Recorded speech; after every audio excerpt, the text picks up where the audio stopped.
forever be true. You guys are truly the best, and I love you guys. I'm so thankful to have you in my life. Do you like listening to Space Lettuce from Never a Straight Answer? Then tune in to the IRONWORX with Zack, Walter, and Josh. Break clear of the fear on the IRONWORX and become an Iron Scout. So yeah, I don't know how much of that went out. It wasn't until the very end that I looked up and saw no audio bouncing around on my OBS. So I don't know what the hell's going out. I don't know what the hell's going on anymore. Yeah, I just don't. But good morning and happy, what the fuck is today? Wednesday. Happy Wednesday. Welcome to the IRONWORX. It is a Wednesday, isn't it? I guess, if you say so. I'm still trying to figure out just what. I remember that annoying guy I was telling you about at work.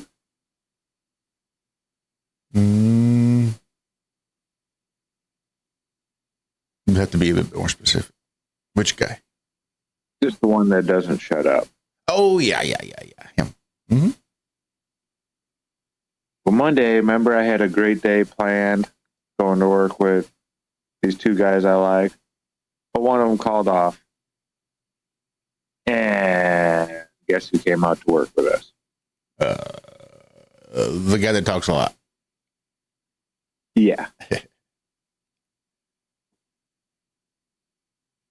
How'd that go? But it wasn't too bad. Oh, good. Not too good. Hot. Long and hot, but... Punch to the mouth, shut him right up, huh? Well, the team lead kind of told him without telling him, like, stay off the radio unless it has to do with work. And it was a long zone. So, yeah, it wasn't a bad day. We'll just say that. Well, good. It's been a shit week around here. What were you saying, Zach? Yeah, you go ahead before I jump into that. You finish up. I just thought I heard Walter say something. I don't think so. I think he's still he might have been full. Still making coffee, I believe. Okie doke. I'm just going to say, yeah, it's been a bit of a shit week around here. Last week and the week before that, we'd been dealing with Dahlia's stasis and her megacolon, which is basically just a malabsorption of everything that she eats, and the body just stops digesting, and the food and hay and everything just kind of sits there and gets impacted in her belly until the things can get moving again.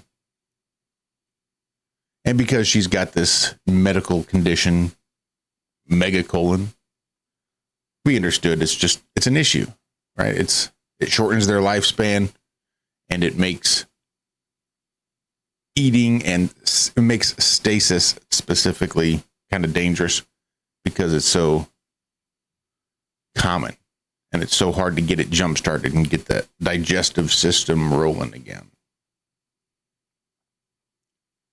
Well, we noticed Sunday she wasn't taking her cookies and her treats like she normally does, so we were just planning it was going to be another fight the stasis type of day.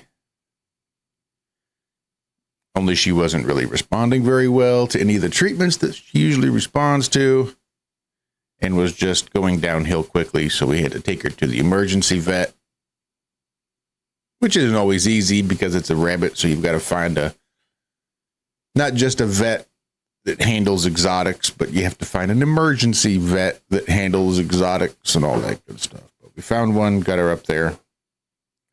Dixie took her.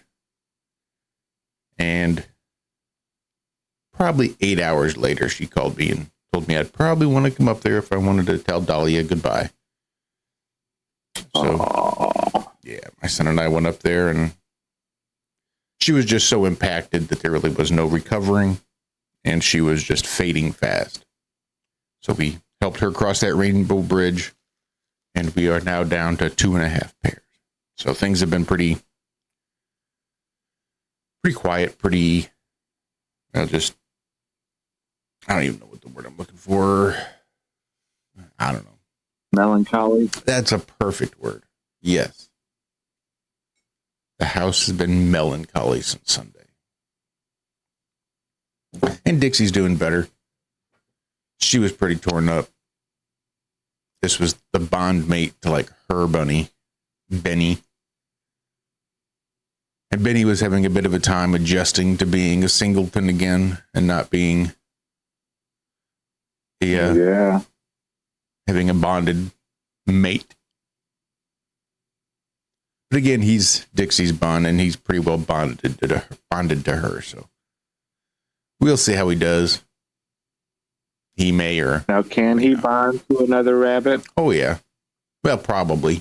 Okay, like I said, because Dixie's his primary bond. The right rabbit, right? There's a good chance he could. Yeah, he just may not necessarily need it because he gets a lot of his affection and attention from Dixie. So that works out. You guys have been in my heart, being hugged over here by all this house since you let us know. So definitely, just nothing to even think to say that can make it better. Just love you guys immensely. Well, we surely appreciate it. It definitely helped. It's been an emotional roller coaster. Dixie tends to dump all of her sorrows at once, whereas I tend to stretch mine out over about 30 years. So we'll see how that goes.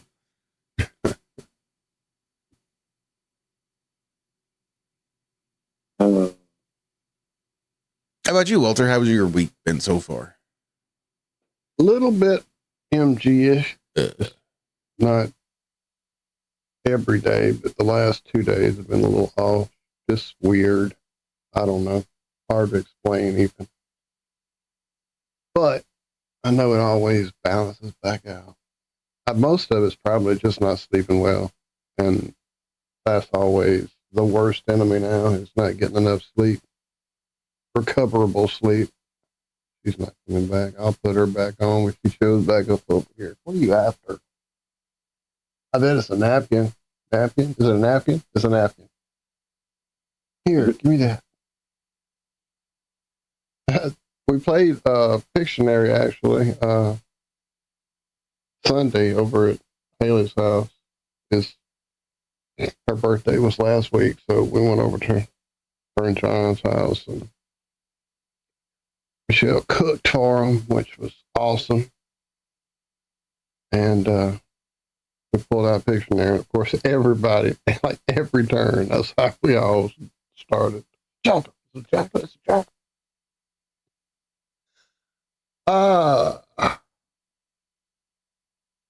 But yeah, everything's cool. You know, Turkey. You sure you did that? Sorry, she bit my arm for attention. She never does that. What's going on with you this morning? Oh, silly thing. Here, I get your butt on camera again. That's all she'll give me this morning. Hey, baby. Hey, baby. Coming up? You getting up? Okay. There we go. Well, if you guys want a cat to balance things out, I got a couple extra here. You'll be the first one to go. Yes, you will. You'll be the first one this morning. Yes, you do. And the other camera's better to see her or not, because you don't want to see me. Don't look at me. Just look at her.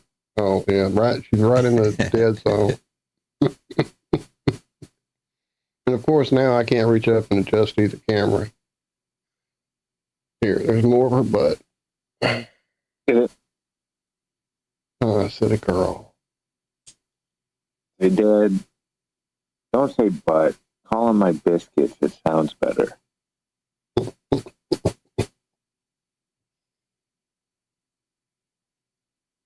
So, looks like Tesla, he lost a bid to kill class action over misleading customers on self-driving capabilities for years.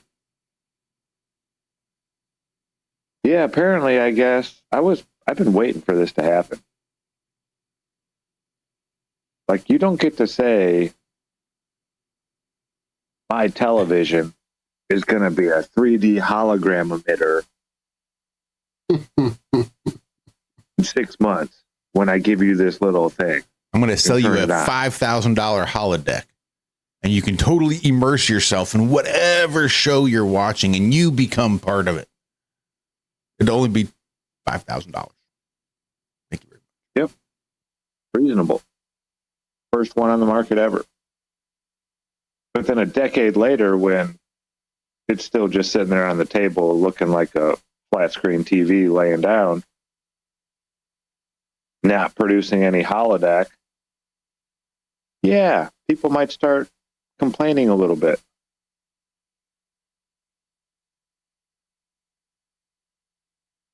Oh my goodness. So a judge has ruled to allow a class action lawsuit against Tesla over claims that the company has been misleading customers about its self-driving capabilities for years. When was it? 2016, 2017, something like that? Yep. Tesla claimed that all vehicles built since 2016 have the hardware capable of achieving full self-driving, which isn't the case. And Tesla has been selling a software package called Full Self-Driving that it claimed would deliver unsupervised level 4 to 5 self-driving, and it hasn't.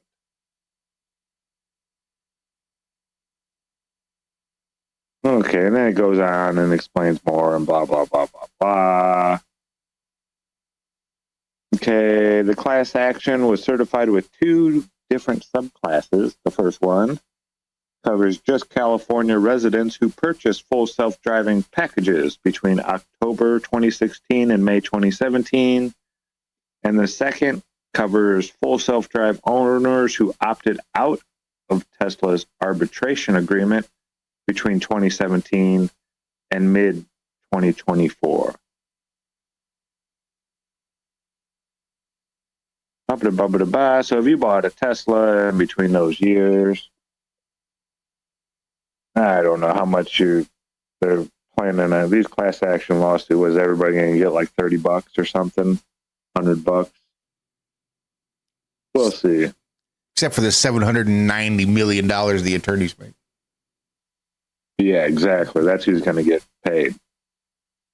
So maybe they'll get their money back. Someone saying they reviewed their purchase agreement from 6/30/18. Enhanced autopilot for $5,000, and another line was full self-drive capability for $3,000. Clearly, the capability was not so true.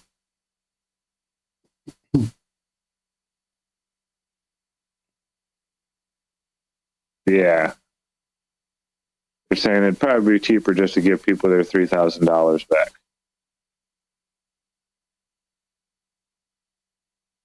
Boom, boom, ba-doom. Yeah, it'd be a lot better than trying to calculate damages and any sort of income lost, or who knows what the fuck these attorneys could come up with. Say, well, this is going to be more than $3,000 each. I only bought my Tesla so it could go out and drive around and do a lift for people. I bought it as an investment. I was going to make money off my Tesla. Yeah, I wasn't going to drive it myself at all. I was going to be a millionaire, so I need all those millions in lost income. Thank you very much.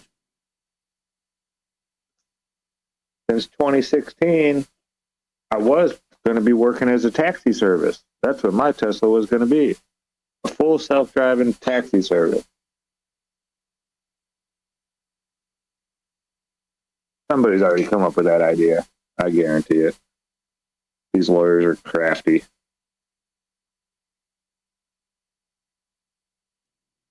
They get around.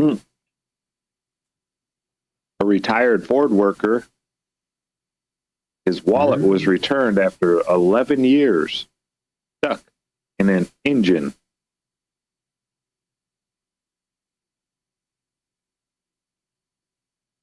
That'd be a pretty wild find. That would be a pretty wild find. Well, at least you know who worked on your truck. It had to have been really stuck in there. Hang out for 11 years. Yeah. It had to drop into a good spot. Nice, secure. Yeah, that's what I was thinking. It had that sweet spot it hit for sure.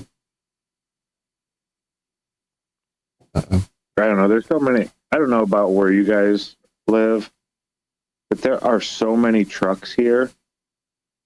And I don't know. You know where I live, right? I don't want to call it a truck because it's got a 5.5 foot bed, but there are thousands of these out there. Just thousands everywhere. Once Ford made that shorter bed, so the wheelbase isn't, so large. It seems like instead of getting SUVs, everybody just got these, 4-door trucks. It's still got the 4 doors and the back bench and all that. But then it just got the little 5.5 foot bed at the end. There's a lot of them out here.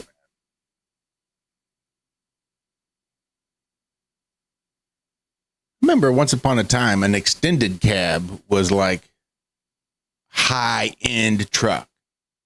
Like if you got an extra bench seat behind your seat, you're like, damn, look at how huge this truck is. Only farmers could afford that kind of shit. Like if you Or at had least be room able to to drop park down it a there. jump seat, just a little jump seat, it was just so spacious and so much room. All you have to do is push the driver's seat forward and crawl back in there and jam yourself up in there on that bench seat, and you'll be fine. Now you're hard pressed to find a truck that has 2 doors, let alone an extended cab. They don't make a whole lot of extended cabs anymore. Almost every truck they make's got 4 effing doors. Yeah. Yeah, there's very few models that are the extended cab anymore. You still can, I mean, if you'll pay for it, Ford to build it for you. You can customize yours. And the more you add on to it, the higher that price is going to go. Ford's been doing that forever. I had a buddy, I remember back in 1998, sitting there going around bragging because he's got the only Ford in the world like this with his certain package that he had put onto it. It was the dumbest looking truck ever. Him and Elon would have been good buddies. I believe Ernest Hemingway customized a truck built specifically for him.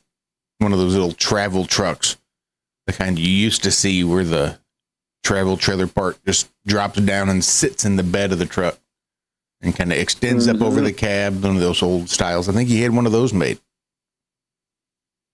once upon a time. And that would have been probably 60s. Something like that. 21 years to retire. And then I'm getting me something like that. And I'm going to go on walkabout. I want to get to the southern tip of South America.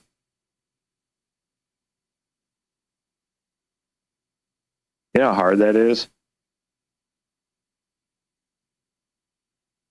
I think it's only been done one time. Someone taking a vehicle from way up north in Alaska all the way down to the southern tip of South America.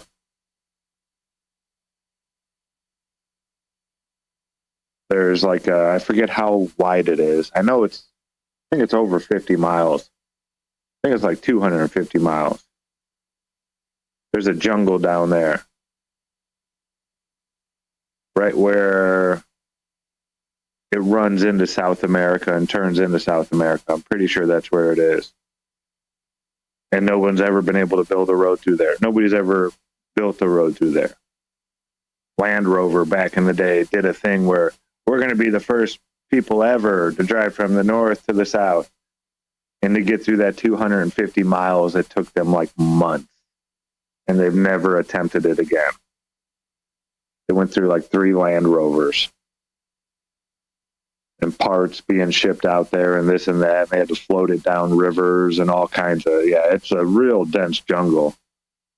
But it separates the North America from South America. You can't drive from North America to South America. Not on a road, at least. I always thought you could.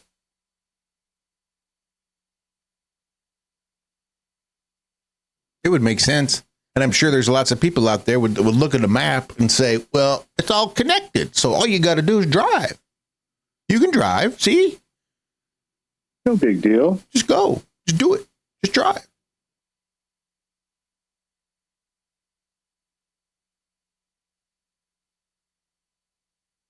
And South America. I'm going to look this up.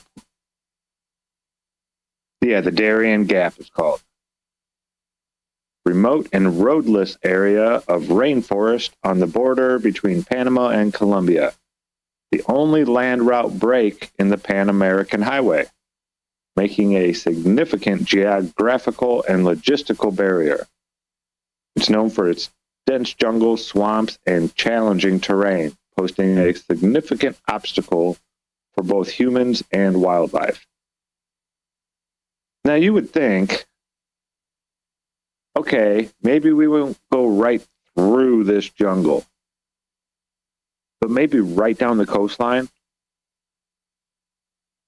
and around the jungle and then connecting to a road on the other side of the jungle. We've had roads for quite a long time. And this gap's been there for a long time.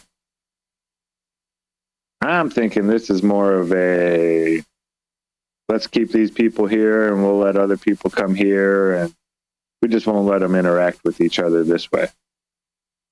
We don't want to make it that easy on them.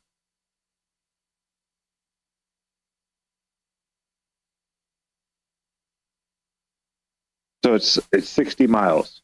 So yeah, not 250, 60 miles of swamp, dense rainforest, fast-flowing rivers and mountains.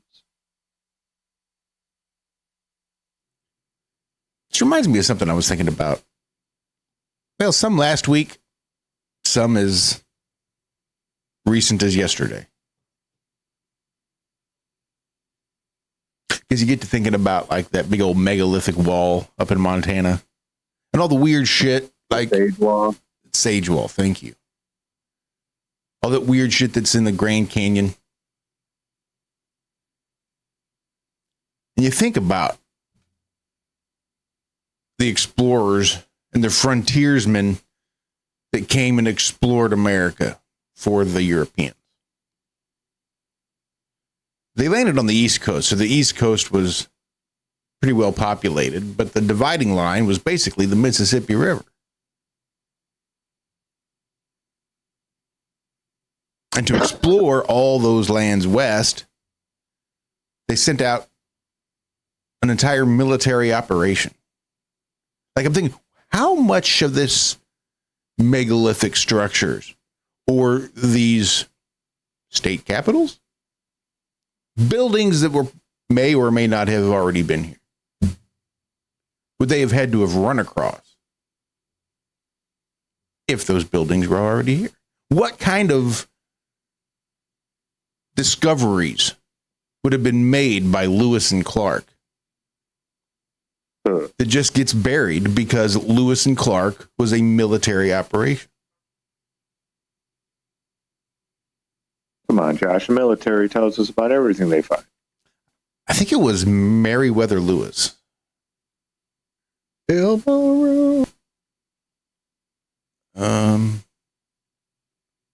Actually, it might have been William Clark, now that I'm saying it out loud. Committed suicide towards the later stages of his life. I thought was interesting that I didn't realize. And I live in St. Charles, like where Lewis and Clark expedition kicked off from. Like the name of our technical school when I was in high school. You went to tech school, you went to Lewis and Clark Tech School. Because we are right at the confluence of the Missouri and the Mississippi rivers. I wonder if you could do a FOIA request or put a request out there to declassify any military documents from that time. It was just one of those. Yeah, those people passed. Thinking about the suicide and the list of things that might have led to that military man taking his own life. Just seems strange. All the stuff they could have found and been forced to hide. Sorry, I'm done now, Zach. You go. I don't even. It wasn't important. Oh, Lewis.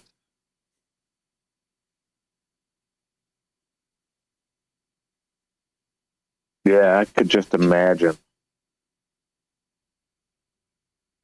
coming up and finding some big, giant, huge structure, kind of like the pyramid, just empty. Like the Capitol building.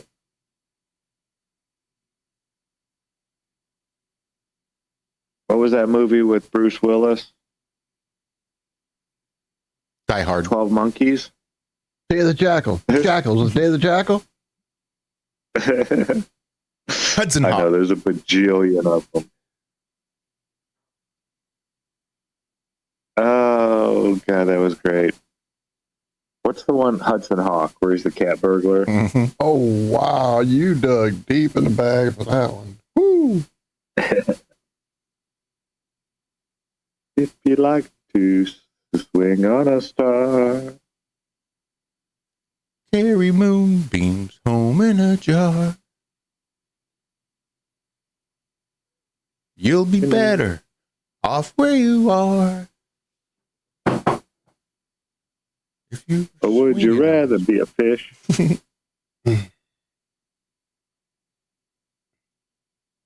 Yeah, I can still remember going Leonardo? to the theater and seeing old Hudson Hawk and going, well, what the fuck did I just watch? Yeah, like, what was this? Those 80s, no drama movie where it's like they try to take any type of drama out of it and just replace it with like slapstick comedy. Something else. It was a different kind of movie.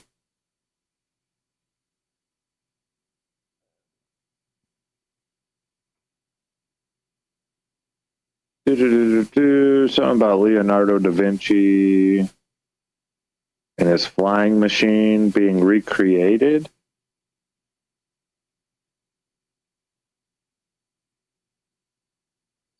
The biomimicry. As the myth of Icarus shows, Leonardo did not invent biomimetic. And in the centuries-long gap before the practice was granted a name, nature proved recurrent, a font for human creation. Okay. Like, wouldn't wearing animal furs be biomimetic, I would think? Mm-hmm. Velcro drew from burdock seeds. Japan's bullet trains looked to kingfishers. Airplanes adopt the properties of shark skin. And robotics companies use animal anatomy as a starting point. Wasn't the SR-71 designed off of Falcon? Like the shape the body and wings take when they're flying or diving or something? Ivan, yeah, it could have been, yeah.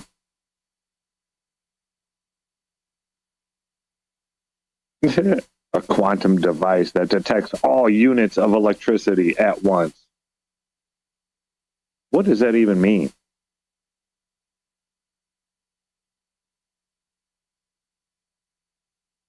Detects all units of electricity at once. All units in a certain area? I mean... all of them. Everywhere at once. All of them. Everywhere. All at the same time. Mm-hmm. Well done, sir.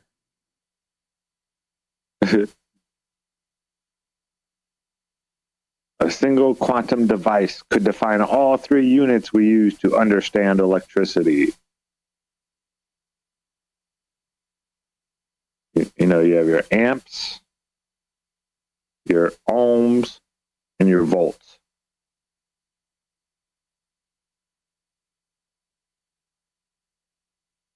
So it's something that's going to put all these things together. Yeah, okay, whatever.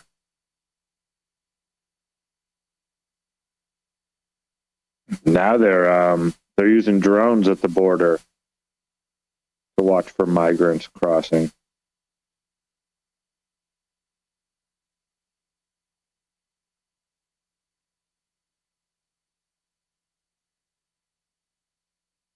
Oh no. Brain abnormalities seen in children exposed prenatally to widely used pesticide.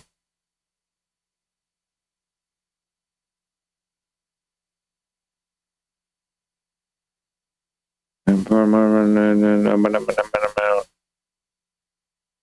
the widely used insecticide, chlorpyrifos, blah, blah, blah, blah, blah. I'll give you one guess on who makes it. No, it doesn't say that in here, so I'm not going to say it because I don't know. But if I had to take a guess, Monsanto's not even a business anymore, though, is it? Weren't they bought out? I believe so. Yes.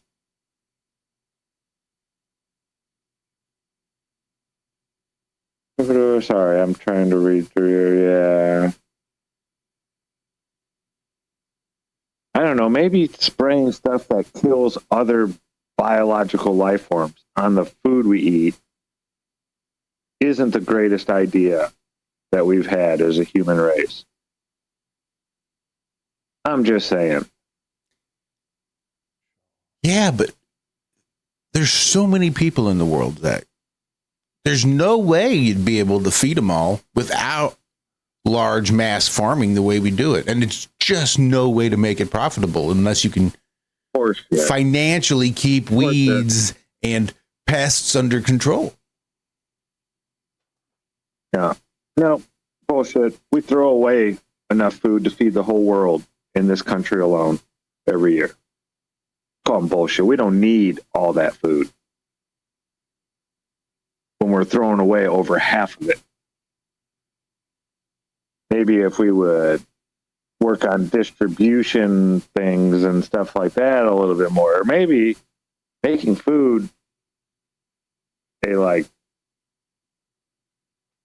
commodity type thing. Like farmers are going to get paid for producing food. And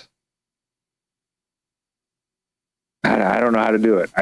This is one of those things that's been driving me. How do we make food free? How do you make it when we already have an obesity problem and people eating way more than they need already? Way, way more than they need. That's, I think, needs to be fixed first before we can make food free. Now, I'm not going to jump into Friday's conversation. But what I will say is I've noticed a trend, and I think it's happening, that our esteemed president will be removing junk food from the SNAP benefits, from the food stamp program. Meaning you can still get food. We'll still provide you assistance to help you buy food, but we're only going to help you buy healthy food. None of this ultra processed bullshit. Nothing but soda and chips and all that shit. Your pieces and your Pepsi and yeah. And I can't understand why it took this long. Juice or more. As someone who thoroughly abused the system and was on food stamps and used it and bought just shit food and also bought decent food because I was actually raising children and provided them a healthy, well-balanced meal, but I was on it and they just give it out like it's other people's money. Oh, here. They were allowing them to go to McDonald's on this shit up until recently. That's crazy.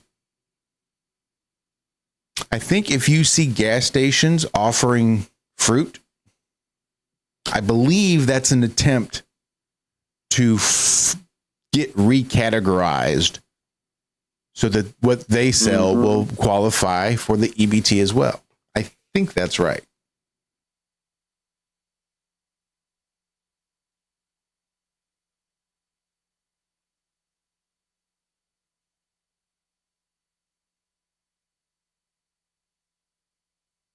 Yeah, it's not an amount of food problem, in my opinion. I think we have more than enough food. I mean, you can see the amount of food that we throw away every year. Not even open the package. This isn't bad food that sat out for a while and got this or that. It didn't get sold by its sell-by date. So it gets thrown out. Eventually. Or it got dented from here to there. So they throw it out. Don't even get me started on the fast food businesses.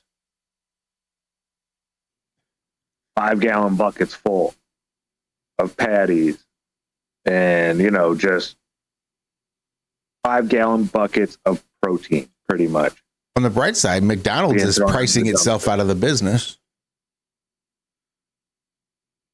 I remember you used to go to McDonald's because it was going to be a relatively cheap meal. I mean, it might get a little expensive if you're buying food for 4, 5, 10 people. McDonald's will be expensive. But if you're buying a couple meals, it wasn't anything to go to McDonald's.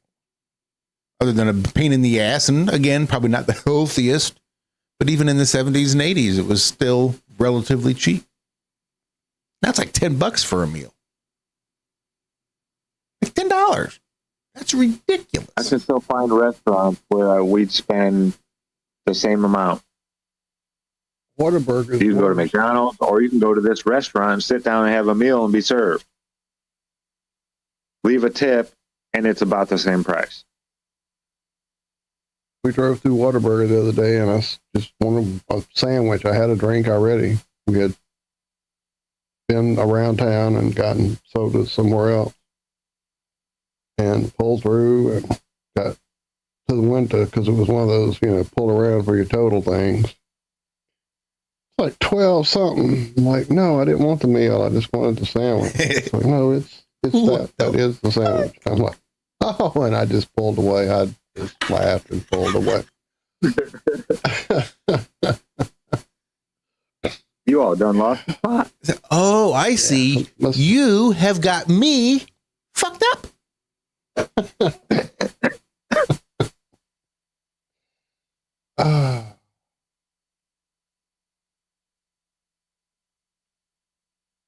Yeah, I'm hoping that this RFK thing is actually real or whatnot. Now, he is a health nut. I'll give him that. For a 71-year-old, him and Pete Buttigieg were doing some fitness challenge thing. Who could do 50 push-ups and 100 sit-ups the fastest? God, that'd take me a week and a half. And he did it in just over like 5 minutes or something like that.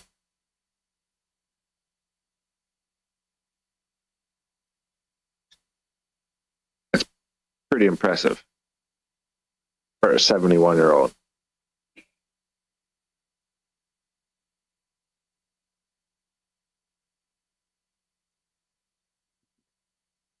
But I don't trust any of these people. That's just me. Yeah, I remember some grumblings about the possibility of old RFK having some controllers somewhere.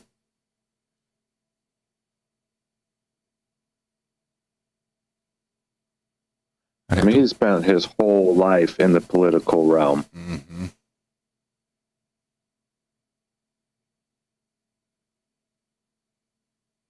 Not just for McDonald's, but the 70s and 80s was a totally different time.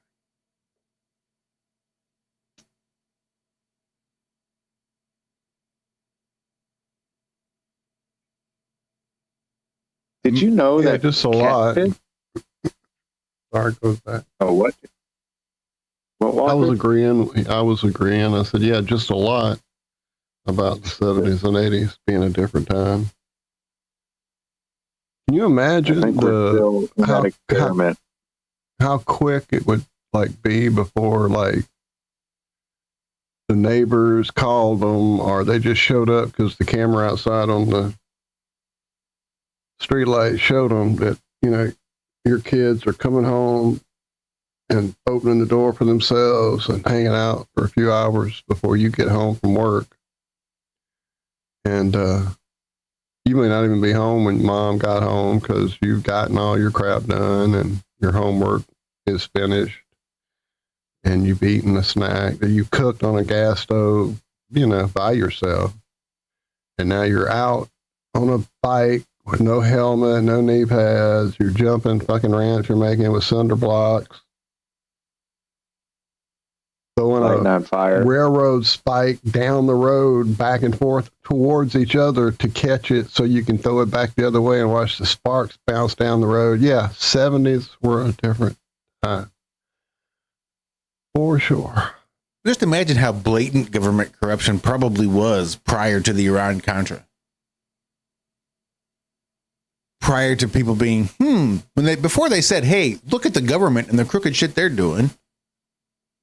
Imagine how crooked it was.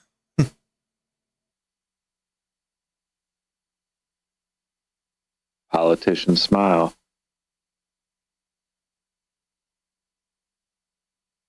Kissing hands and shaking babies.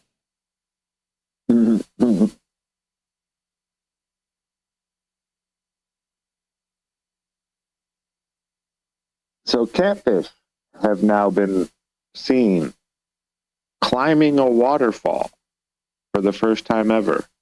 Yeah, I saw that. I think I dropped the story even. That crazy looking shit. Let me see. Shat it. And it doesn't look like they're like jumping up it so much. They look like they're climbing the wall. I'll drop the article if you all want to take a look at it.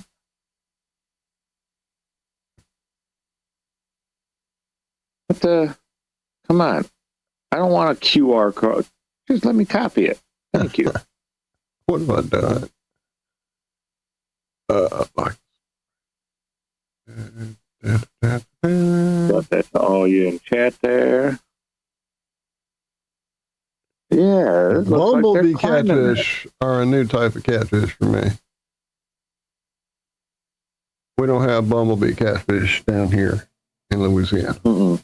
In Missouri, we used to have bumblebee tuna, but I think that's something different. I think that's a whole different deal, right? Anyway, there's a video. Should we watch the video? Well, if they're not How many swimming up a animals are waterfall, there?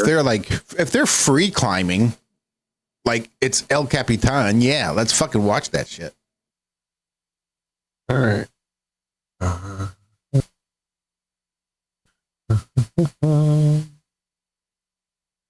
Not climbing, just swimming. We're swimming. Not climbing. Oh. Dun, dun, dun. Not climbing. Climb. How long is it? Let's see if I can find where they actually start. I see a rock. Videos of that I see claim a animals doing Go. crazy things. climbing. When your B-roll Dog becomes your roofed the A-roll. house. What the fuck? Yeah. The dog roofs the house. Never show him with a hammer in his hand. Just show your dog running around the backyard playing. We're not climbing. Are we climbing?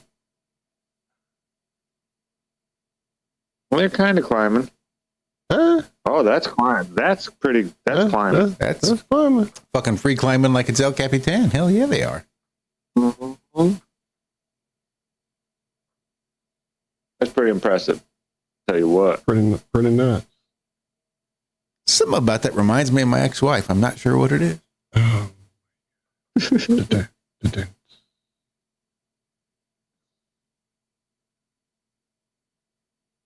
Oh, my You ever get to goodness. see them make it to the top? Put their little flag up?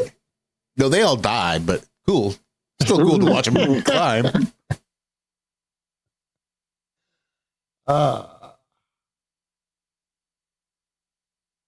Incredible.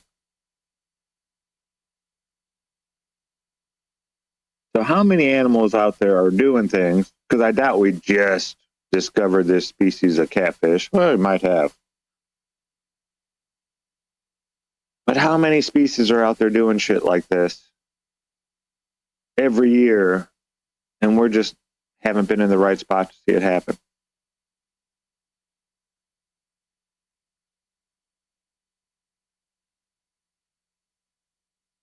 Stuff like this could be happening all over the place all the time.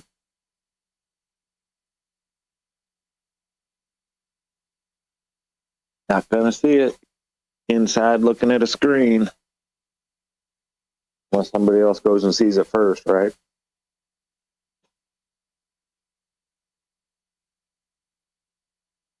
Never trust a slimy beaver. I was gonna say, Glenn, I only trust a slimy beaver. Beavers have been known to fake it, so as long as it's slimy, I think I can probably trust it. It's hard to fake a slimy beaver.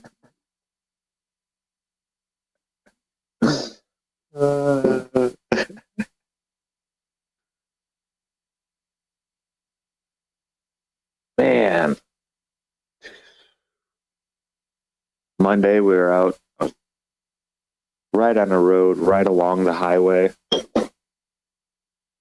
No shade anywhere. Hot. Okay, I could deal with that. But there's ants, right? There's like a dividing wall between the highway and the road I'm working on. We're like that close to the highway. No grass, no nothing between. We're right on the highway. Well, these ants, you know, they're building huge nests along that dividing wall, little cracks in the dividing wall, little seam. I'm a good 6-7 feet away from it. Well, I never got like swarmed where I had a bunch of ants all over me, but I would have these lone ants. And the expression, ants in your pants, that's real.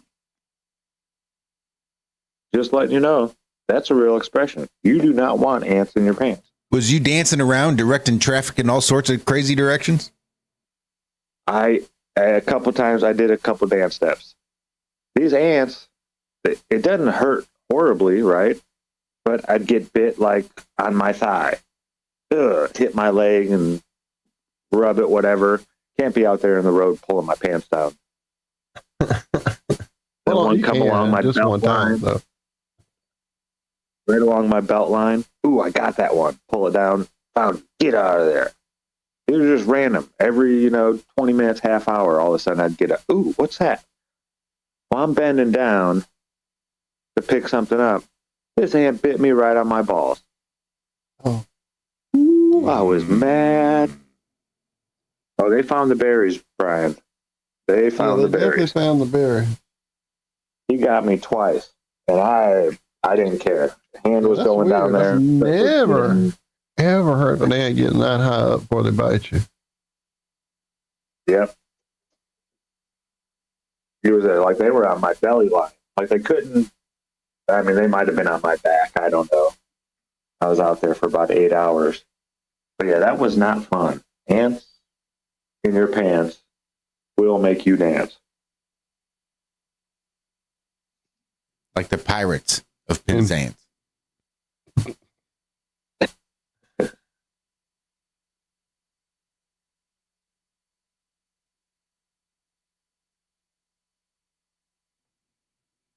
Right. Yeah, Billington has that Justin. ticks down there. Right, That's no Justin. fun That's what I was about to say. I've had a tick or three down there, but never got an ant bite there. I'll take a tick on my nutsack before I'll take a tick between my toes. Fuck that.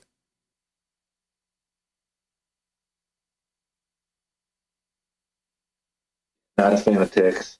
Still wondering why the creator made those. And mosquitoes. I'm sure that there's a reason. I think mosquitoes might have been created just to get lazy people out of the shade when it's hot. Or when Noah, not Noah, what was his name? The other guy. Moses showed up and let my people go, and frogs and all that. I'm pretty sure that's where mosquitoes came from. One of God's plagues. Pretty sure that was a plague. Now let my people go. Land of Goshen. Tick on the nutsack. Is Sherry in chat? Please tell me she is.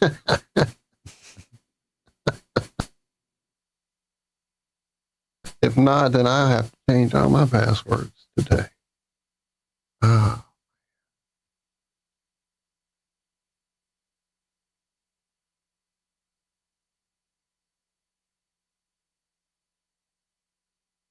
I'll be back in just a moment. I'm going to have to get ready to go play in traffic.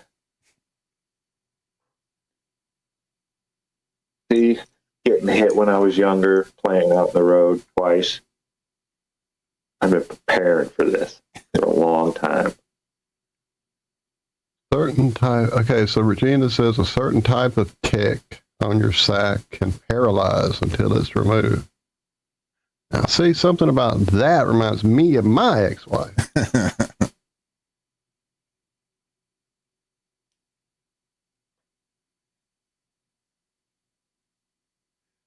Don't know. I've ever heard that shit before. My dad had Rocky Mountain fever once upon a time, back in the 80s. He got pretty dang sick. Oh, I thought he was a big giant Denver fan. So sorry. Caught the fever.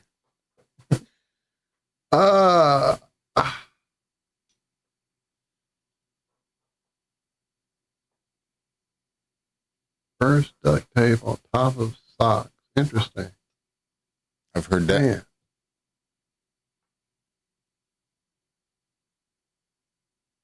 Man. In my part of the world right now, actually, is when it's always you have to be careful out in the yard walking to, mess around with the cats or play with your dog or whatever you're out in the yard doing. Because with all this rain, it tends to make the fire ants relocate quite often.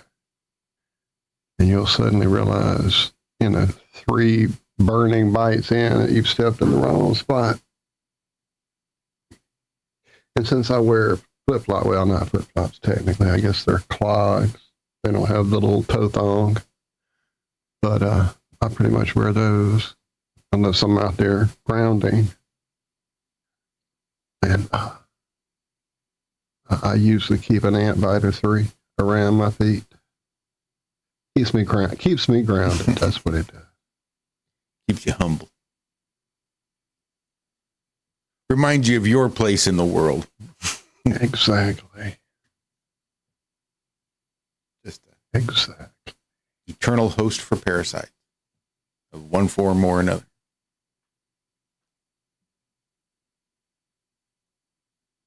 Well, I'm not sure if you guys tuned in Saturday night to hang out with Rico and me and the other guys, but we weren't there.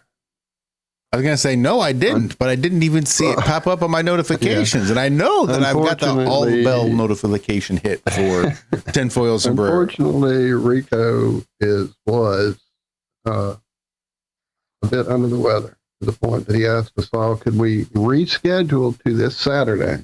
And so far, I've yet to see any issue with that on my end, and it seems to be the case for the others in our group chat there. So that is how it stands for now, unless something else comes up, that we'll be there this Saturday over on the Tinfoil Sombrero channel. In fact, I believe one of the other alumni there is in chat with us right now. Ray was here earlier. Austin Ray. How do you check people in chat? I know there's a way to. I don't know how to do it anymore. I don't know nothing about nothing. YouTube's always changing shit up. Yeah, I was saying, I know you used to could see it. Now it's gone. So I don't know what they did with it. Anyway. But yeah.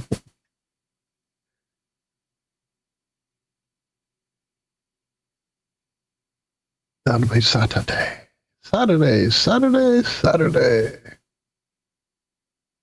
Yeah, Valentino, there's been a few things that have come up that I wanted to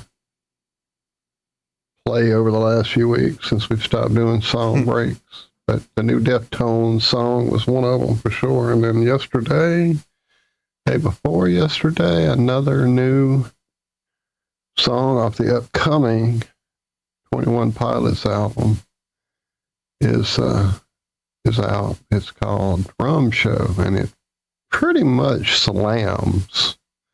Like, I went through a phase where I had kind of gotten burned out on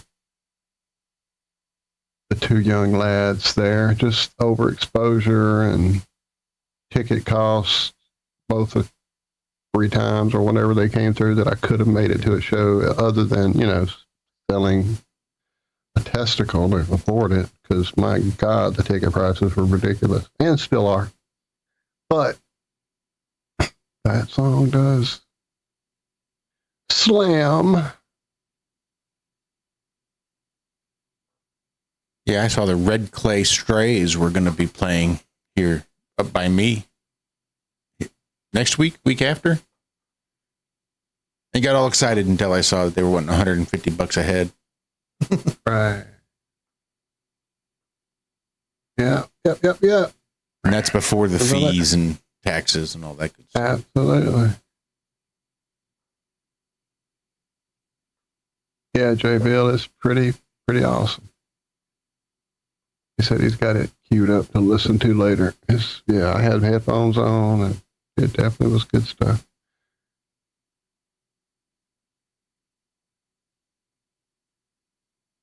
There is someone coming that Quentin, my son, asked if I wanted to go see later in the year. Damn it, my brain is just not awake. Oh, Bella Fleck and the Flecktones are coming. Anyone? Oh, yeah. Anyone? I'm a big fan of Bella Fleck. Yeah, I was like, shit, I'll go see Victor. Damn straight. And everybody else. But yeah, Victor Luton's badass. Victor Luton is the badass. Yeah, so that's sometime later in the year. Maybe November-ish.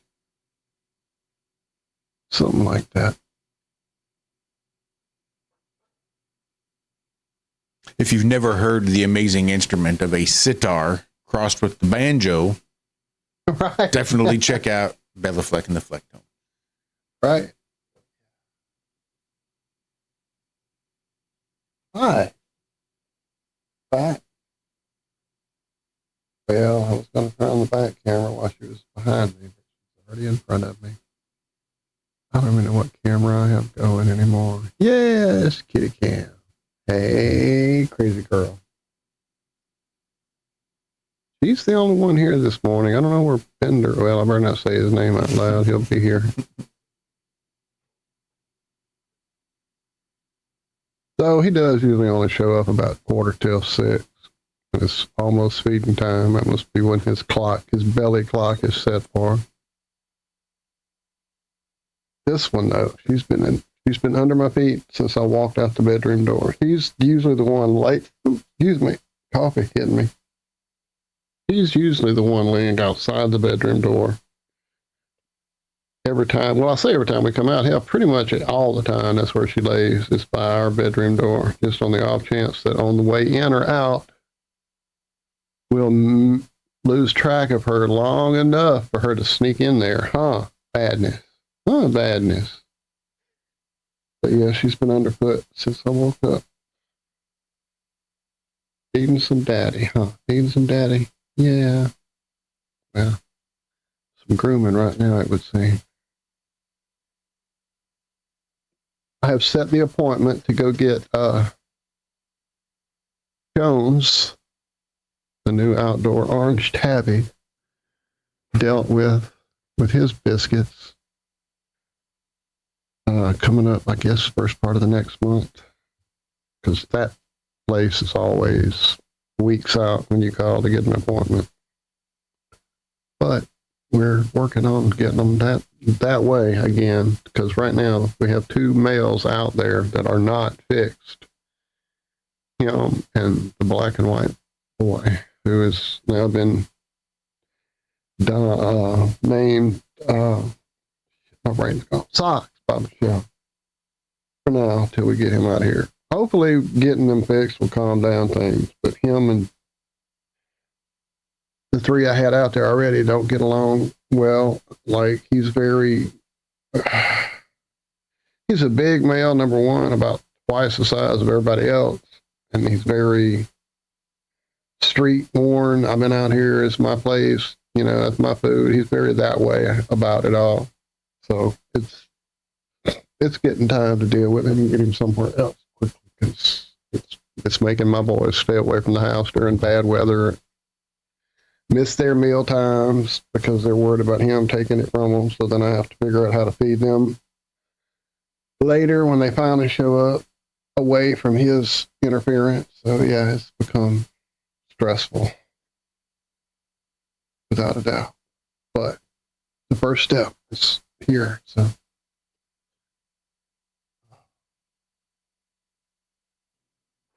he left. Camera is off. What about spiders?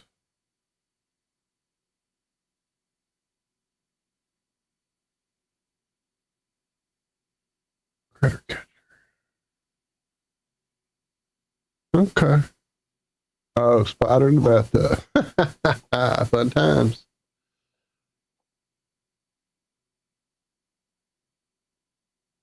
Luckily here, Dawn and Chat mentioning the expense of neutering and spaying, and that is a case. It's pretty ridiculous. Pretty ridiculous that, all of us who are pet parents, you're trying to do the right thing, trying to keep things healthy, and trying to prevent the overpopulation, which is not a myth when it comes to cats and dogs. What have you got? Where'd you get it? Let me get this from her. Hang on. No, it's definitely not a myth, despite the best efforts of Bob Barker. You still find definitely packs of feral cats. I just saw a news story go by. There's a town about 30 miles from here that apparently has such a pack of dogs running around that they're like worrying about kids at this point. It's already killed many people's pets. This pack of dogs has chickens, money.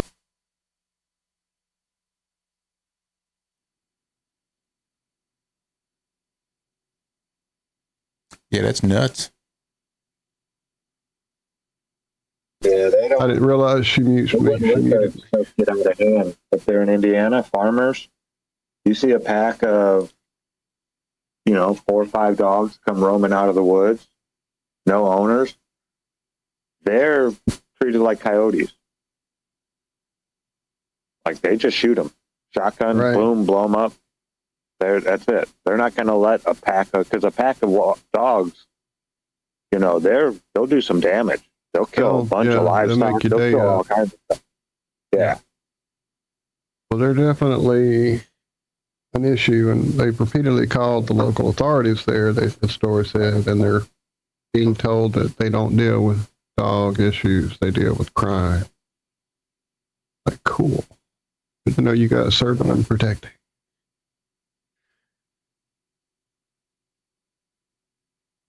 I'm sure it'll come to that at some point. Someone will take it into their own hands. I mean, we are in South Louisiana here. No, Melissa, it is not the orange cat. It's the thug. It's the black and white cat. That's the thug. In fact, the orange cat is turned to the big pussy cat, actually. He's just a sweetie. When I go out the back door onto the utility porch there, he's inevitably waiting for me on the washer right next to the outdoor, and looks up very expectantly until I lean forward and get a nose boop, and then immediately a head bop. And if I don't time it just right, it turns into a nose bop and a head boop. And he's literally almost knocked my glasses off a few times when we cross our signals, and I get the headbutt against the nose and glasses instead of on the top of the head. So yeah, he's quite adamant that Dad will boop and bop now and repeatedly. So yeah, he's quite a sweetie. In fact, he's moved into my heart quite deeply. That's why I'm getting him fixed and stuff first, because that's my new buddy. He's getting along really well with everyone else out there now. I mean, at first it was the whole thing, just like anytime new cats show up with new cats. But now him and Blackie Lawless are always the two that are out there on the porch, usually laying by the crack of the kitchen door, catching some of the cool air conditioning breeze that is coming under that door. I'm sure that's where they're always at, just right up against it, butt to butt, or head to butt, or whatever. And then I come out and they hop up on the washer for their love. But even last night, him and Fuzzy Butt were headbutting and rubbing up on each other. So he has become part of the family. But no matter what I've tried to do to make the new guy be part of the family for now, he's definitely trying to dominate the whole situation. And I get it. That is sometimes just a cat personality trait. And then there's this. And then there's this. It's just a sweetie. Yeah, just Daddy's sweetie. My Cleo. My Cleo. There's the boy back down there on the floor. I see him creeping in. You're an hour early, buddy. Well, maybe not. 30 or 40 minutes early. Wow, it's already after 5. I did not realize. Holy jeez. Yeah.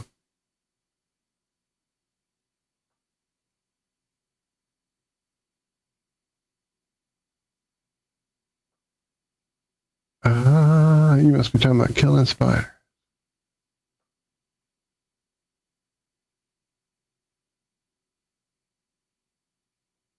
Just playing catch up in chat.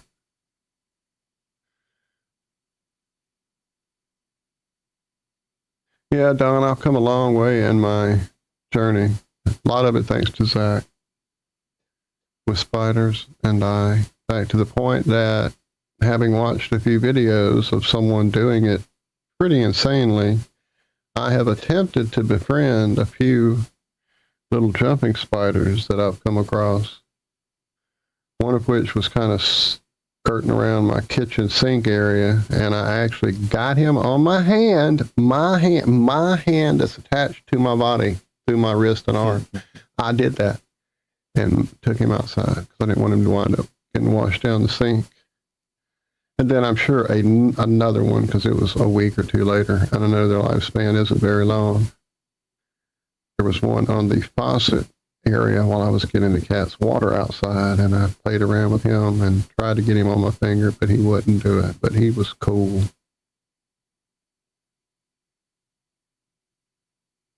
What happened, Josh? No, we're just not doing music for now until we decide to again, I guess. I don't know. It just turned into a whole experiment with Josh losing connection every time we played a song, literally, to see if it was maybe bandwidth it related or something like that. I mean, there's no way Google can throttle down your internet because you're using other people's material on your show. That couldn't happen, right? One wouldn't think.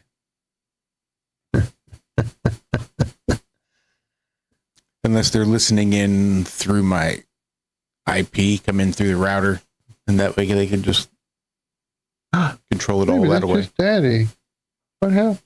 Sorry, I was beating on the drums, and I stopped to listen to you talk, and when I hit again, she jumped about 3 feet in the air. I'm sorry. Silly girl. You settled back down now. You jumpy this morning? You jumpy?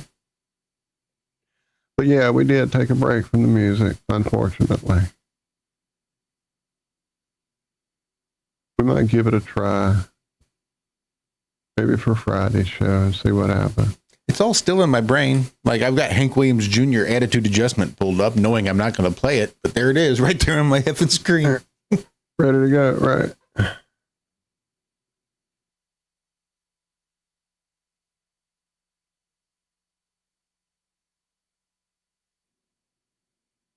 Yeah, I saw something I was going to address in chat. I don't know what it was now. Damn it.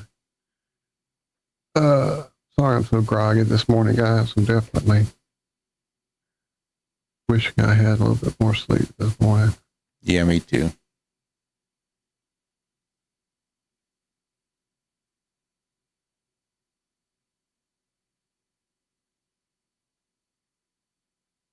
Yes, Laura, I saw the video of the fireman there on the tower. Is that the video you're referring to about the Katrina levee breach?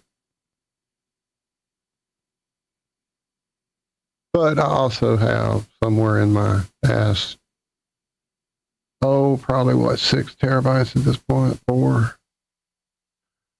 of stuff that I'll never be able to find it again, but I have it, a video of a young African-American lady explaining to people about the explosions she heard right as the levee breached, quote unquote. Of course, that wasn't in the news later that evening when they played it back. That had somehow been chopped out the edit. That I'll be up.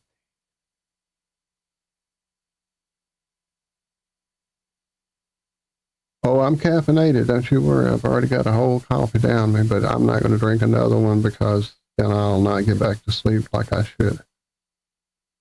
I'm definitely needing to catch up on my rest this week with the myasthenia gravis. It's really been, I think it's the heat. That hit me yesterday. I'm in a bunch of, not chats. Well, I'm about to make it where I'm in chats. I'm sticking my toes in the water, I guess, if you will, with a bunch of myasthenia gravis groups, more just to see how other people are dealing with this thing and, you know, how their treatment is progressing, what types of treatment that they're using that might benefit me better, you know, type of thing. And so in doing that, I repeatedly see people referring to having to deal with the heat. And when the heat gets bad, it really triggers episodes and triggers fatigue and triggers whatever your main thing is. And that's a huge part of the weirdness of this thing, is that it's so varied in its presentation and its approach and how it does different people different ways. That's why they call it a snowflake disease. It's vastly different. I mean, one person will not have any eye problems or chewing problems or whatever, but suddenly they can't breathe and they're in the hospital getting the whole blood transfusion thing, you know, or they stand up and hit the floor because their legs have quit working completely or whatever. So definitely being careful of the heat is something I repeatedly see in these. Now, this is saying heat. These are people living up north. No offense to you guys, but yeah, that's not heat that you're experiencing. It's a little unpleasant warmth in the weather. 110 yesterday. Good Lord. Anyway, yeah, it gets bad here. And then add that to the fact that I'm trying to do everything I can to stay mobile and stay active and not let this defeat what I was accomplishing, going to the gym and all that. Then I'll get overheated and trigger my own thing. And so, yeah, it's a whole, just being aware of the heat has become really a big part of how I work through the day. I'm almost like taking my siestas, you know, at the hottest part of the day and doing a lot of late night laundry and things like that. Just trying to change it up a bit, seeing if it helps. And definitely thanking everybody and the creator and just all the good energy I'm getting from you guys. I see so many people in these groups talking about the severity of how it presents with them, literally in chairs and on support walkers and eye patches and IV related treatments that either some type of, pharmaceutical type IV administered drug or literally a blood transfusion every other day trying to get these antibodies under control. And so, yeah, it could be so much worse. I do have it pretty lucky in my limited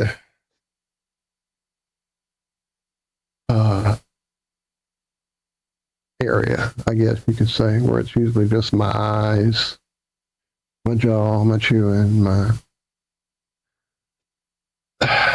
equilibrium really is becoming affected lately. I noticed too. That's the whole thing. At first, when it started happening this way, I was worried that it was triggering my Meniere's that I had already been going through for years before this. And so it definitely has an aspect of disorientation to it. Not necessarily dizzy, just not, I don't know. It's so hard to explain. It really is. But anyway, yeah, definitely have discovered that there are lots of worse ways it could be. So I am thankful that it isn't. And I'm doing everything to keep it from becoming that. With lots of help. I have great people helping me out. I see you there in chat, Melissa. And then I'm still yet to zap myself, if you will. It's the whole thing. Zack and I have been on the phone about it a couple times, talking about the machine and some of the things that I apparently need aren't there. So I'm actually, right now, I actually got a page up looking for some little cylinder covers I need and just different things, intimidation. And so I haven't launched with the right machine just yet. But it's ready. It's there. I've got it attached. I've got it set up. Just haven't done it yet. It's the whole thing. What is that? I fast intermittently, Laura. I don't do it for anything more than like a day usually anymore. I used to do it a couple of days at a time. Just every now and again, I would just do that for that reason. And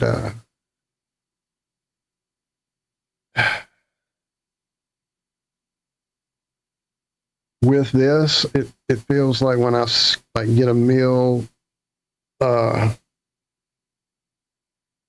when things get crazy and I'm late to eat, I suddenly know it, like my body is really letting me know something suddenly is off, and I realize, oh Lord, I skipped my smoothie, or I could eat a sandwich or whatever. I don't know. I might try that, a serious fast, but I just don't know if I can do it right now. Yeah, in fact, everything I've read is the actual opposite, it would seem. There's a lot of people doing like this is carnivore diet with extra protein. Yeah, there you go. I just saw that pop up from Ona, high protein. So it's just, and then that might not even work. You know what I'm saying? Like for one person, the carnivore diet has fixed their issue. The next person tried it, and not only did it not fix it, but their symptoms went into a nosedive, because you just never know what will send you off down a bad spot.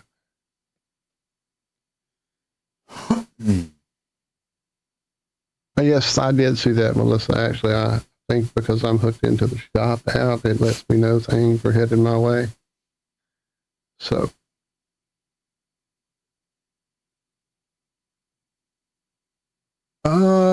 Justin asking in chat, he's wondering if it was caused by a parasite. It seems to have more of an emotional trigger for most everybody that I've read about there in these groups, and even, some of the medical research leads people to believe that an emotional aspect is a lot of what triggers this in someone. Now, that being said, there are genetic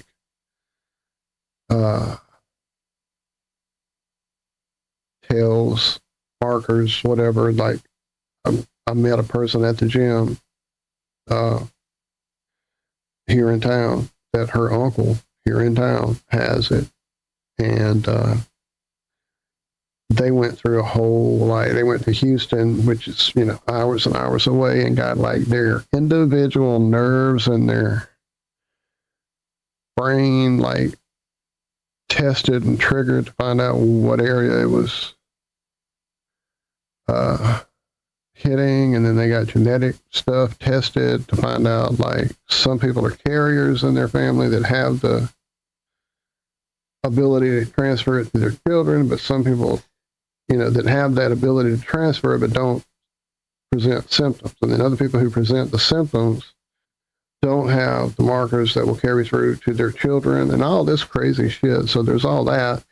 And then my brother and I have talked about it too, that, over the years of dealing with our family's health and trying to figure out whatever, a lot of the things in our family were definitely autoimmune related. Like, my grandmother had Guillain-Barré back in the 80s. My aunt had something else that was autoimmune.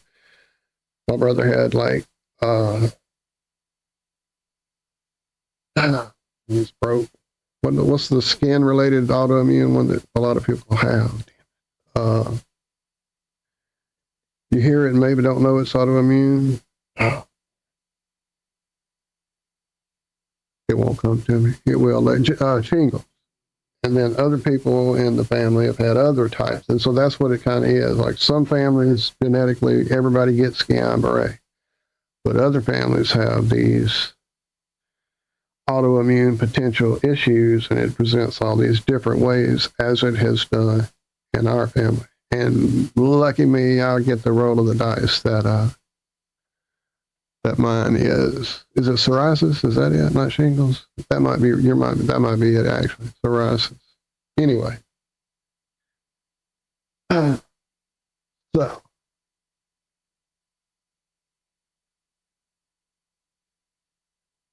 But yes, with all of the awesome help that I have headed my way, it's definitely something I'm working on beating. And there's so many days where it's like not even an issue. Like, that's the other part, is some days I'll suddenly realize, what time is it? Have I taken my medicine? Because I'm not thinking about, oh man, I better go take a dose of my stuff because it's like an hour early, but I can't see straight. I can't walk right because I'm cross-eyed or whatever.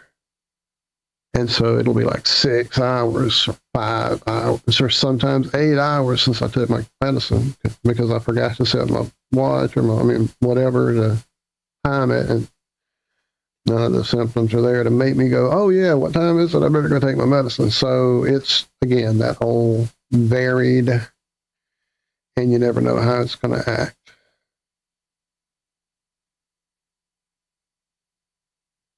Sketchy, I am a castor oil in the belly button person already. I have some really awesome castor oil I got from Mr. Lee Thunder Chicken, of which I actually still have a whole bottle, I believe, that I haven't even opened yet. So I'm an aficionado on that for sure. I have started having to be careful with it, though, because I found out that it is toxic to cats.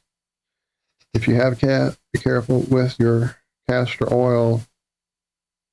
It gets on you, they lick it off you, and then suddenly, or you have it on your hand and you pet them and they lick it off themselves or whatever. But yeah, it will make them start like going into seizures and stuff. So if I know that Miss Claire is going to demand to sleep with us because she's underfoot and waiting by the door, and I don't want to sit and listen to her for 3 hours meowing under the door, then I'll skip the castor oil and just let her in. And so definitely be careful with cats and the castor oil.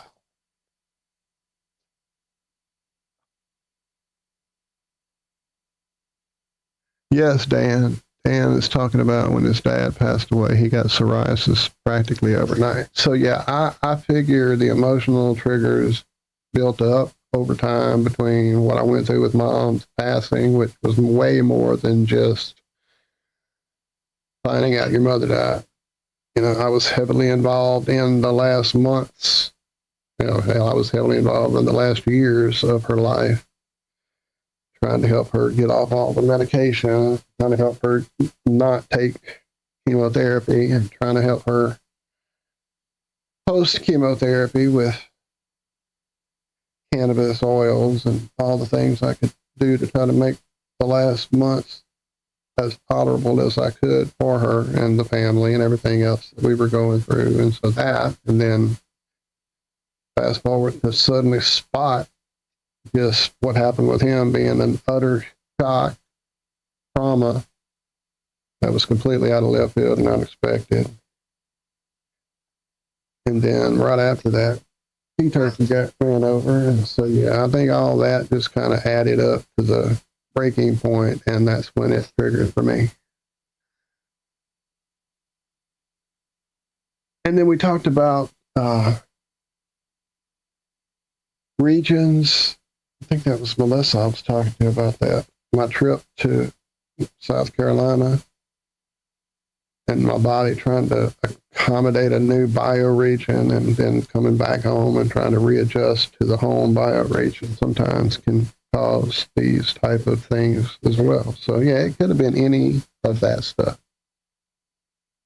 I mean, the fact that we all went through an incredible emotional roller coaster there at Oktoberfest, what with the journey in being interesting to say the least, Josh can attest, and then getting there and having the storm make life insane for everyone, turning the event on its head, and then us overcoming it in spite of that. So that emotional roller coaster too could have had an aspect of kind of the camel's straw there at the last second, because that was the weekend that it all started really presenting with the ptosis in my right eye. And me coming home and going, okay, what's going on? You know, so it all is part of it. But anyway, we're going to get through it for sure.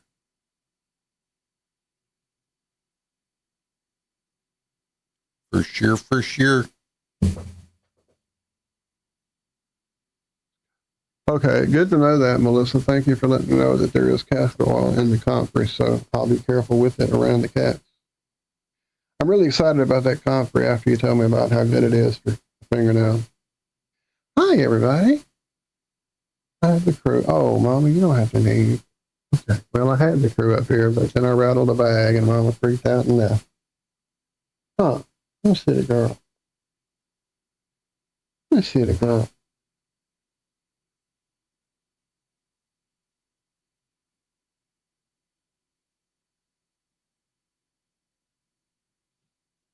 Oops, excuse me. And Melissa, oh, I did have the camera on, so you guys saw her. I didn't realize it was on all that time. Melissa mentioning being on the right path. Keep thinking through it. Every time you put a piece of it to rest through forgiveness and gratitude, your symptoms will lift. Yeah, the emotional part of this is something that it has repeatedly let me know that that's, you know, a huge part of the symptoms as well. Like when I get a little bit overwhelmed with the whole thing or the cats or whatever, it definitely makes the symptoms worsen. So definitely that is something I'm, you know, it's one of those things where you look for the silver lining, and that me needing to be more in control of my volatile emotions has become very apparent. I'm always one of those who kind of wears their emotions on their sleeve. If you've listened to the show at all, you probably know that. So trying to not let this emotionally, you know, overwhelm me is definitely a huge chunk of it, problem with it, but also a gift from it that I'm, you know, using in other aspects of my life, not letting situations that used to trigger me. You can't fix other people's stupidity out there in the world. You just have to kind of smile and pat them on their little silly head and go, you go ahead, little silly person, and believe that silly stuff and not try to take it in and let it rile you up.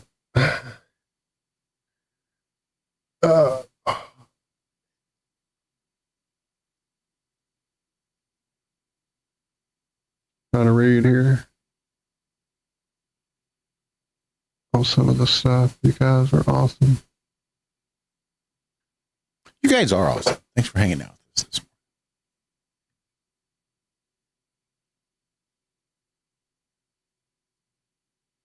Nemo's in chat. So Nemo sent me a thing about some type of update breaking stuff. I haven't watched the video yet because last night I had a lot to do before I got to bed for the show this morning. And I didn't watch the video yet, but I did notice I had an update when I sat down at my computer. So I paused that to keep it from happening until I talked to my brother to find out what exactly is going on with this update issue and what it might be causing with people's computers.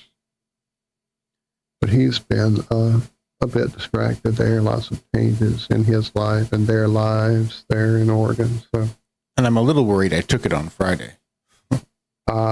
that could be part of what you're having go on then. Well, I've not really had any issues as of late.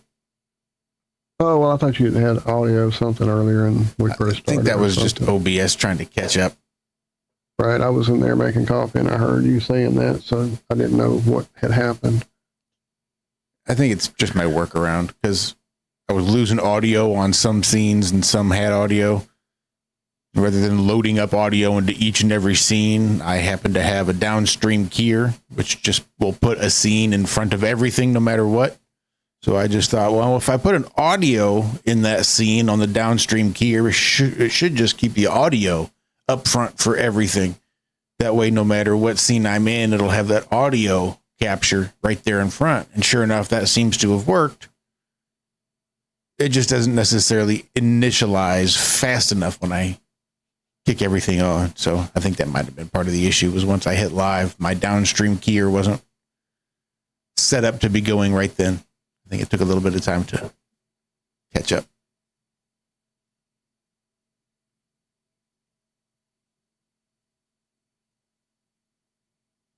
Which was so interesting, far, probably only for Nemo, but you know. So far, nothing seems, because what happened when I got a new Bluetooth adapter in yesterday that would hopefully make me not have the issues I've been having with all my wireless stuff. And so in hooking it up, I had to restart the computer. But this was after I had paused the updates on my computer. And then I restarted for this new adapter and let it do its driver updates and all its stuff. And then in that next restart, some type of AI thing popped up on my screen. And I'm like, oh God, did I get it in spite of pausing it? Did they update me? It looks like they did anyway.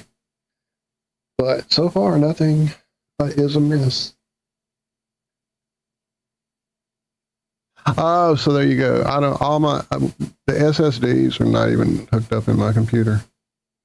I had like a handful of them from Josh back in the day that we had, I think, gotten from Jonathan maybe, or you had some, and then some Jonathan had sent you. And when I did they were in there running on the original build, they got sent to me. But then when I rebuilt everything with new everything and tried to use them, they kept coming back as like issues, like corrupted and not working. And so I just unhooked all that, and I'm using external and Pickley or whatever you call it. So if it's SSD related, then it shouldn't affect me. Knock on wood.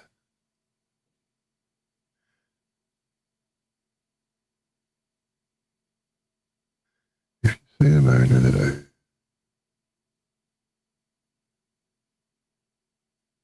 Huh.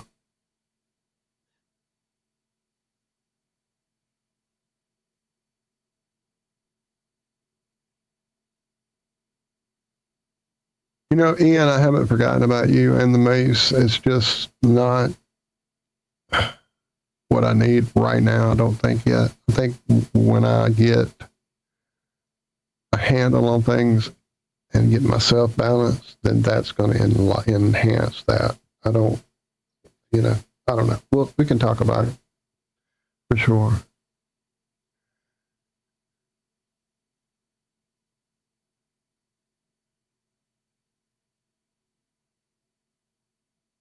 What is happening? Uh-oh.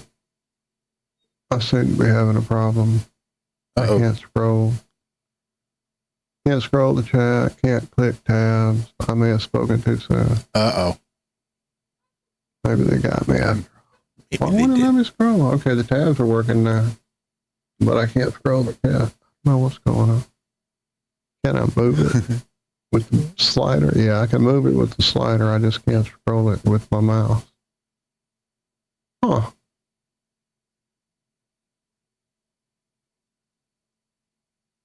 Probably had to restart the update download.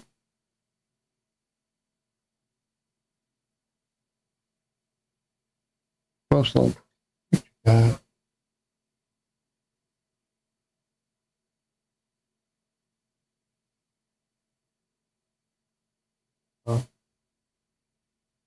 At the drop. cool deal.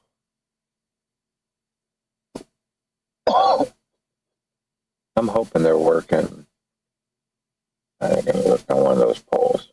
They're going to be flagging today, it looks like. That's okay.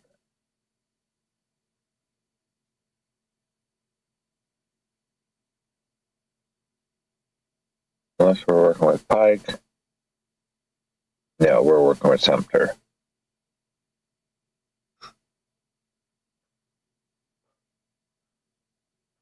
There's Sumter and Duke Energy. I've never worked with Duke Energy yet. They're like our main. They're the ones who pay us. Sumter is a contractor at Duke, and then we're a subcontractor of Sumter.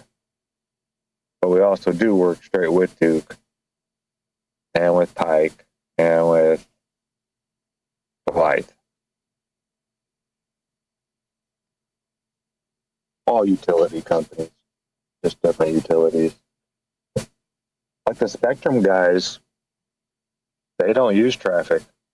They just throw some cones out and hope for the best.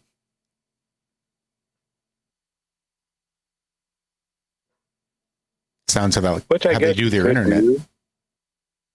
Yeah, exactly. I mean, you could get away with doing that. The phone companies do the same thing. AT&T, Verizon, they don't use a company to do traffic around them. They just throw up a couple cones around their vehicle, and yeah. I mean, their vehicles are a lot smaller than the utility trucks that I work with. So it's a lot harder to see around the utility truck. Therefore, you're going to have more accidents and stuff like that. But man, people are dumb. People are just dumb. Did you see that picture in chat I dropped in IRONWORX?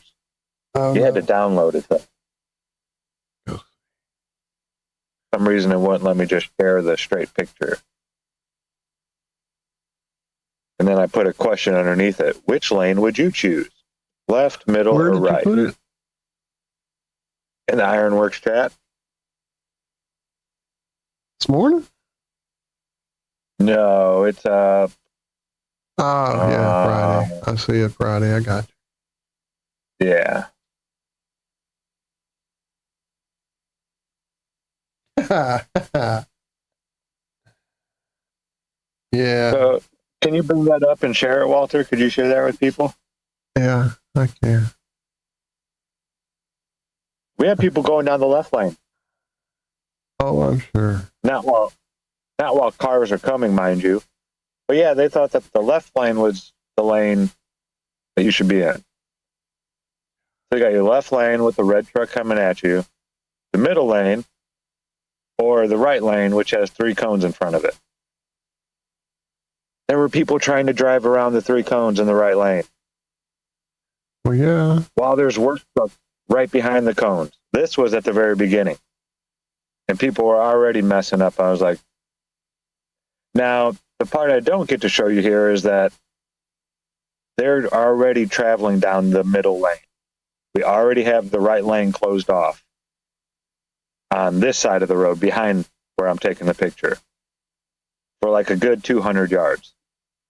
So they're already driving right down the middle of the lane. They get to this intersection. And just get confused. It's funny. Old people they just stop. Old people, they come up and they just stop. They're just like, I'm right here. Where do I go? Yeah, I know, Laura. We used every single cone. This was like over a quarter-mile setup, the zone. This one sucked.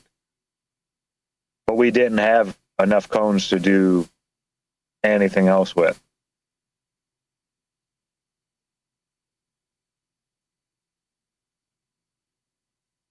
But yeah, I mean, I would go down the middle lane, considering you're already driving down the middle lane. No, people went around the left lane.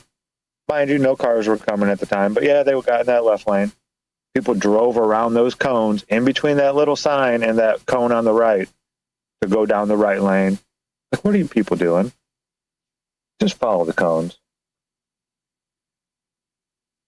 Laura would go off-road to the right.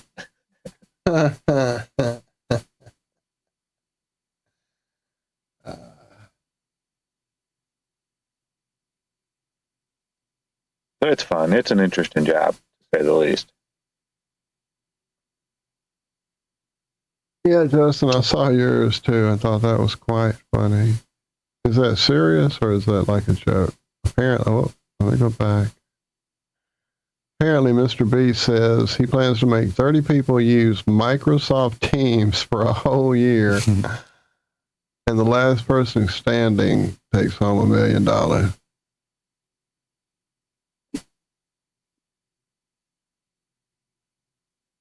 So Mr. Beast, that's the dude that has the fake contests all the time and makes candy bars. I'm not clear on the whole Mr. Beast thing.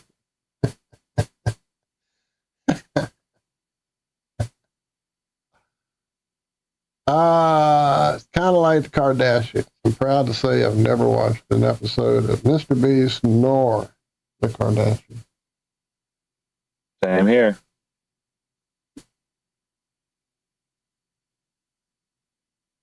I doubt I could pick Kim Kardashian out of a lineup. If you took 5 girls that kind of look like her and put them all there. Right. I'd probably pick that Beyonce chick out first. Is who I would. Oh, the country star, right? The country chick, right?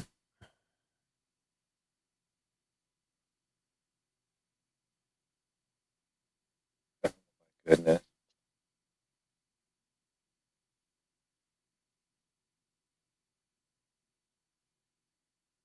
Looks like it's going to be a beautiful day. I didn't even look at the weather. I didn't want to. High 87. I can deal with that. You got that. That's like, what, 30 degrees?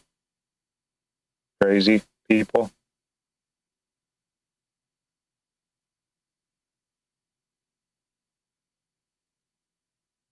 Yeah, 30.556.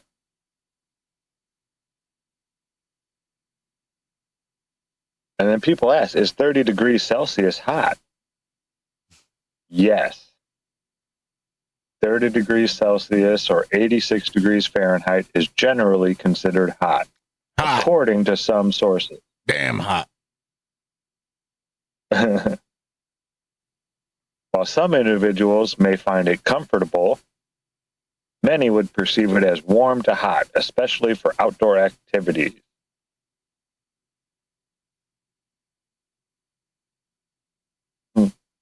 It was 92 degrees and they had us under a heat advisory yesterday. Might have been a little warm. I think the high was 97 yesterday with the heat index of 112. Yeah. That's no fun. Yeah, no, that's kind of standard, though, for this time of year. here. Trying to see what it's going to be today, but it's not easily found. On this, they've updated my phone app weather thing now. It's different. We've finally got a nice cool front. It's going to be in the 80s today. The rest of the week, I think. Yeah, it's going to be a high of 93 today. So, it's partly cloudy heading into some storm tomorrow, so it's going to cool a little bit. Oh no, I'll take it. I'm just hoping these boys get out here before sun gets too high in the sky. These guys on the electricity lines, they like to get the job done before it gets hot. I don't know what they were doing yesterday. I got to see something new yesterday. They were relining 4 of the lines. And how they do that, instead of going from this pole and then pulling a line up and going to this pole, then going down. No. They put these kind of like pulleys up on the power lines. And then they have big giant spools of wire at one end and this big rubber wire at the other end. And they thread it with the rubber wire. Well, they pull out the old line and they connect the rubber wire to it while that one's being pulled out, and it pulls a rubber wire through where that line was. Oh. So they had 4 rubber wires when we started the day. Yeah. And then they come in and they'll connect a wire to one of those rubber wires and just pull it through. And they did it had to be over a half mile, maybe 3/4 of a mile long down this one road, and changed out 4 of them, 4 of the lines. It was an interesting day. See how that worked. I never would have thought how to do that. No, me neither. That was the first time seeing it. Big special machines and stuff. As soon as I pulled up, I was like, whoa, what is that thing? What you doing? You have to re-threading the line. The rewiring. And it didn't take too long because it was pretty skinny wire. The gauge wasn't, that low of a gauge. So it took about a half hour each line. Something like that. I think it was 30. I timed one of them from him coming down in the bucket to, fastening the line that they just pulled through up to it, to then going back up into the bucket to go up to get the next line was like 36 minutes. And it would have been a nice, easy, short day if there wasn't like a 2.5 hour break in between. Like, really, guys? Come on, just get the shit done. Let's go.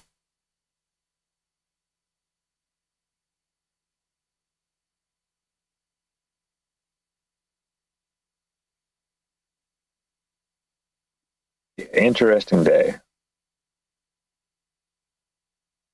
I'm enjoying it though. I love the scenery change. I mean, you might get stuck in the same place for a couple days, like we were on this one block for almost a week, moving from this spot to this spot to this spot. And we didn't have to do shit because they were in people's backyards.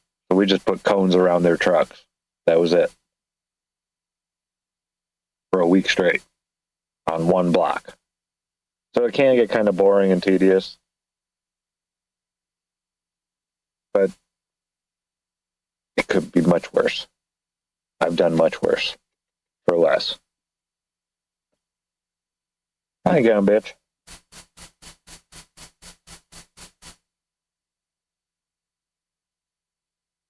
How's your work going, Josh? Implements of mass destruction still needing fine-tuned and calibrated? Oh, yeah. I'm still just building counters. I think we're starting to maybe pick up.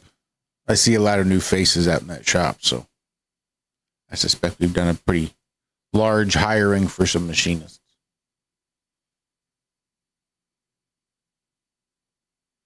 So hopefully that'll be enough to start getting some parts out to assembly, and we can start getting some shit put together and shipped out. As it stands, I'm sure we're just getting backed up and backed up and backed up.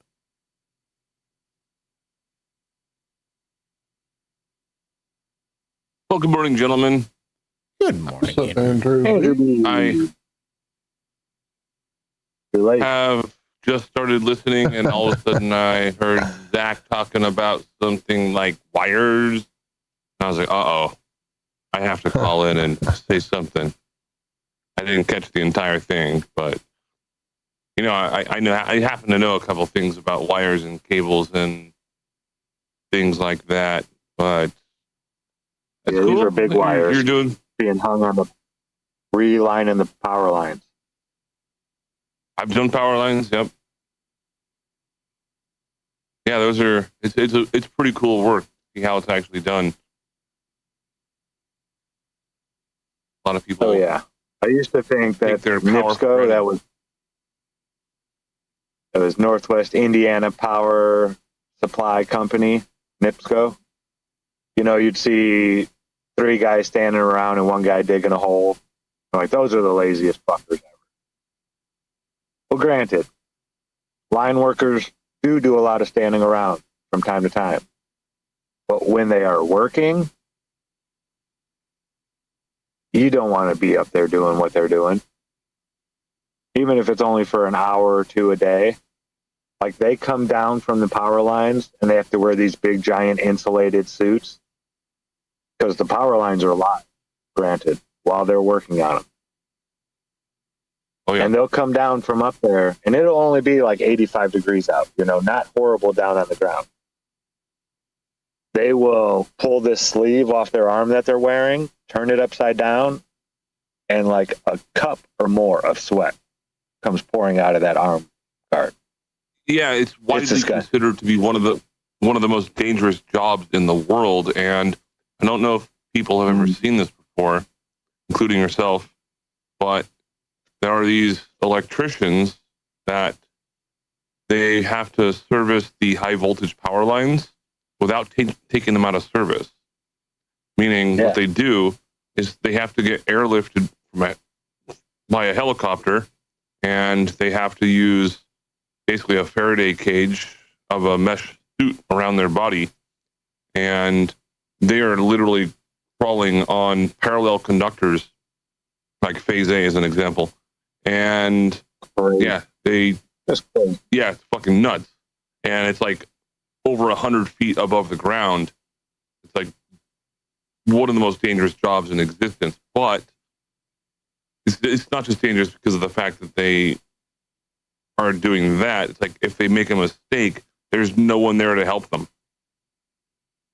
No one can, unless they were to de-energize the cables or something. But anyways, yeah, check it out. Look up high voltage helicopter electricians. You will be flabbergasted as to what you'll see.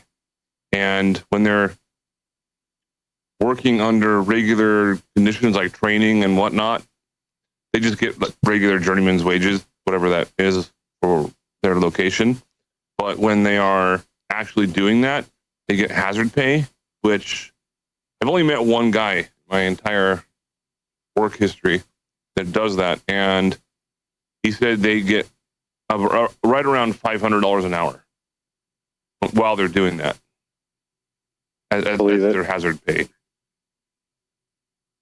Shit, the foreman of these lineman crews, he's the guy who's, you know, he's a class A. There's class A, B, and C linemen. And then you have your digger. So there's always 4 guys in a crew. And, you know, A is the highest, of course. He's been through all the schooling, and then so on, B, C. Well, the foreman of these crews is pretty much like a retired A. He's been up there and done it all, and, you know, now he has his own crew, and he pretty much goes around and scouts jobs for them to do, to see if they can do them, what they're going to need to do them, stuff like that. That guy who doesn't have to leave his truck at all during the day, like most of the guys I work with, they do, you know, they've been out there and done it, they know. But $85 an hour. Sit in the truck all day and drive around. So if you're looking for a job to get into, you're a young guy, go get your CDL, go sign up for lineman school. Dangerous, but you pay attention, don't mess around, take it seriously as it should be taken. People do it their whole lives and never have a hiccup. And you can get paid doing it. Even the lowest guy on the totem pole, the guy, he just has a CDL, never even been to lineman school yet. He's making like at least over 30 to drive a truck around and dig holes. Shout out to all you ICP fans.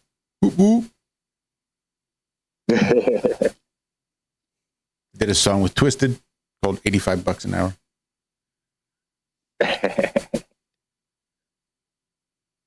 It's a great career to get into anything electrical. Yeah, that's what I told my nephew.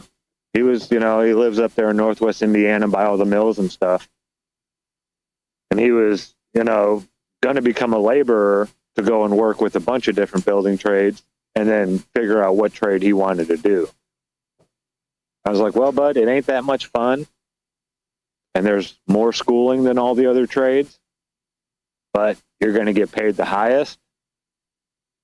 And it's going to be the least amount of wear and tear on your body. Like as far as the building trades, the bricklayers, the pipe fitters, even iron workers, steel workers, you can go down the list. Electricians, their bodies tend to be in better shape when they hit 50 years old, 60 years old. Their back, their stuff like that isn't as in bad shape as most of the other building trades guys. There's a lot of wear and tear in your back doing that work. I've been an electrician for 24 years, and I teach electricians, still work as an electrician, and I would never give it up. Maybe another 10 years, then I think I might become a land surveyor or something. I don't know, just to try something else. But yes, I highly recommend for people to move into something electrical or electronic, because that's one of those jobs that AI is not going to be able to replace anytime soon. No, job security right there, baby. Yeah, people need electricity. All right, gents, that's it. Love all right, y'all. guys. Thank y'all. Love y'all so much. Yeah, much love, guys. Thanks for all your support, for helping us through this hard time. As we realize, we've still got 5 more. There's that. So grows my calloused heart. Anyway, we'll see you back here Friday morning for more of the Ironworks, and hopefully next week it will be Monday, Wednesday, and Friday morning. Start off at 4 a.m. Central Time. Until then, have a great rest of your week. Happy hump day. Be good. Be well. Do good. Do it well. We love you. Bye-bye.